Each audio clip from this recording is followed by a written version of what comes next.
Calabarzon Region sa mga magagandang pasyalan at lugar na sentro ng debosyon.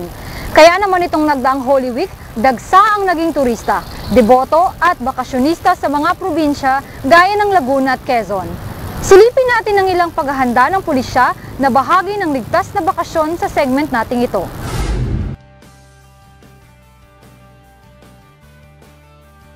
Kasing init ng panahon at tindi ng sikat ng araw ang mahigpit na paalala ng pambansang pulisya sa ating mga kababayan na mag-ingat ngayong summer vacation. Mula sa kanilang paghahanda hanggang sa mga araw na dagsa ang mga tao sa iba't ibang lugar ay laging silang nakaagapay, nagbabantay at umaalalay sa mga deboto, turista at bakasyonista. Nitong nagdaang Holy Week, ang Philippine National Police ay naging abala sa pagpapanatili ng seguridad at katahimikan ng bansa.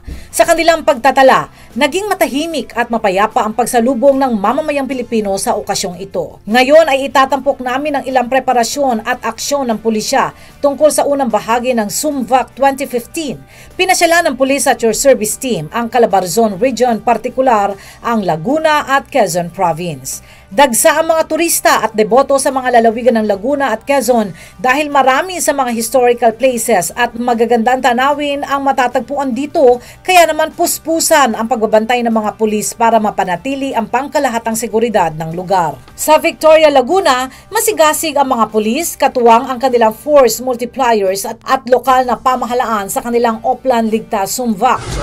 The first preparation we must done is to maintain the peace and order here in Victoria. Second, we must maintain the free of traffic. Kasi alam natin na maraming mga visitors, local and foreign tourists na pupunta sa mga adjacent town.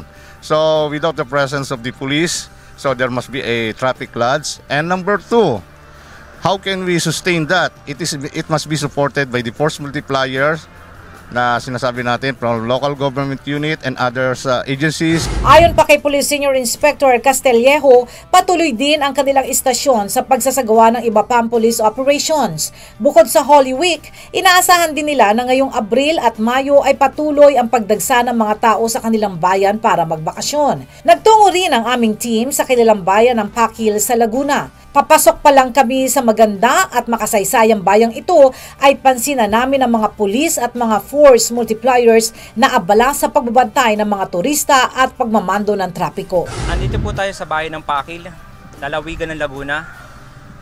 Ito po ang lugar na kung saan dinadaos ang Turumba Festival. Samahan niyo po kami sa aming stasyon upang ipakita ang accomplishment at iba pang mga programa ng aming stasyon. Kinapanayam namin ang hepe ng Pakil Municipal Police Station na si Police Senior Inspector Jojo Saberiano. Ibinahagi niya ang kalagayan ng kanilang tanggapan at ang suporta ng mamamayan sa kanilang mga programa. Ang bayan po ng Pakil ay tahimik na lugar naman po. Sa ngayon po, nagkakaroon po kami ng mga regular meetings kung ano may mga bagong polisiya na dapat naming ipaalam sa kanila.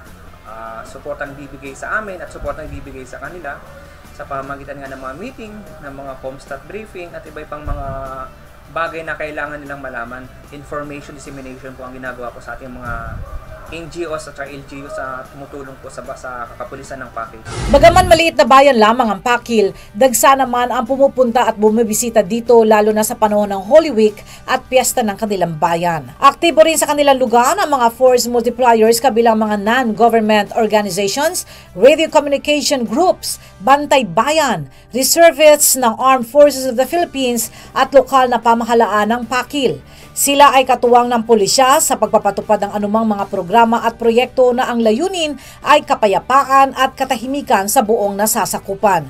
Kaya naman bilang sukli ng pamunuan ng Pakil Municipal Police Station, nagkakaloob sila sa mga ito ng mga karagdagang trainings at pagsasanay. Nagkakaroon nga po ako ng mga series of trainings pa o dagdag kaalaman pa sa ating mga Bantay Bayan at pagkakaroon pa po ng natawag na mga dialogues pa rin po ulit.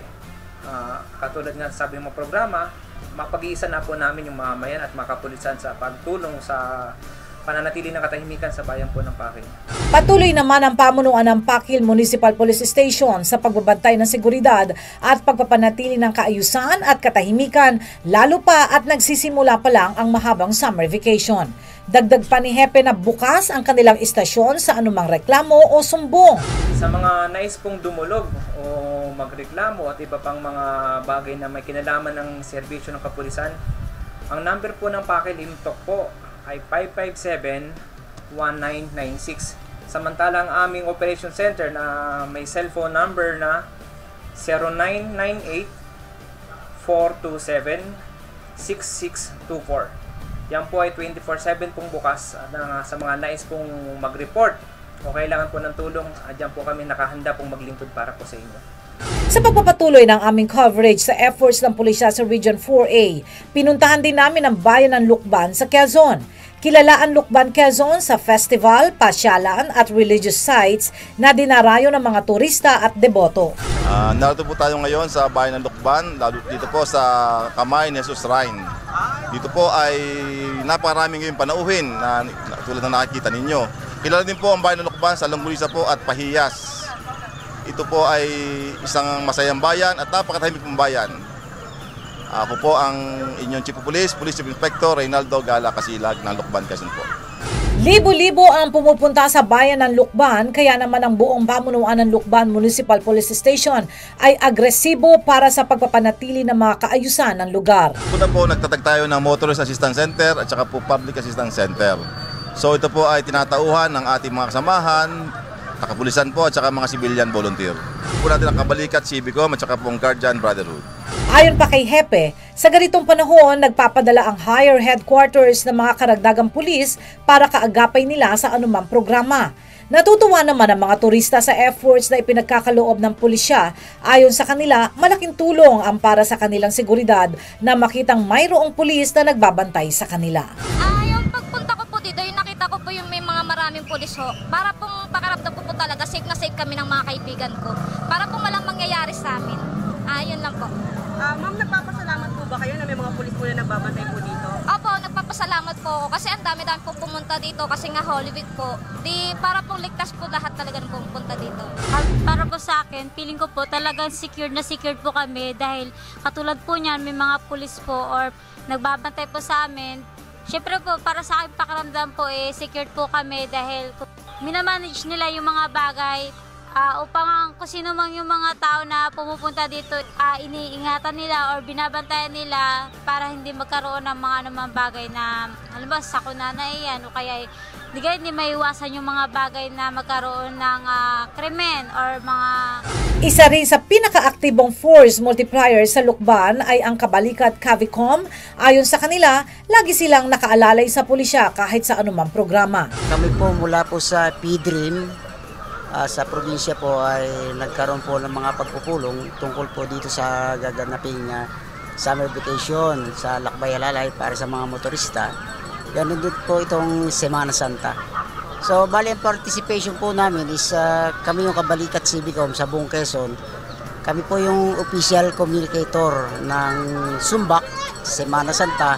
Ganun din po sa mga kalamidad. Sa mga taga-Lucban po at sa mga panauhin sa darating na mga okasyon, umasa po kayo ng bayan po ng Lucban ay matahimik po at maayos. At tayo po itutulungan din ng mga kasamahan namin sa PNP na manggagaling po sa Lucena na upang mangalaga po sa ating katahimikan at kaayusan sa bayan ng Lucban. Kung gusto po nyong malaman, ang aking numero ay 0921-3642-425. Kung sakali pong mayroong kayong gustong paabot, i-text nyo lamang po ako at darating po kami. Ang Ligtas Sumvac 2015 ay hindi lang nakasalalay sa pulisya, ang partisipasyon ng komunidad ay malaking kontribusyon para sa ligtas at maayos na summer vacation ng ating mga kababayan.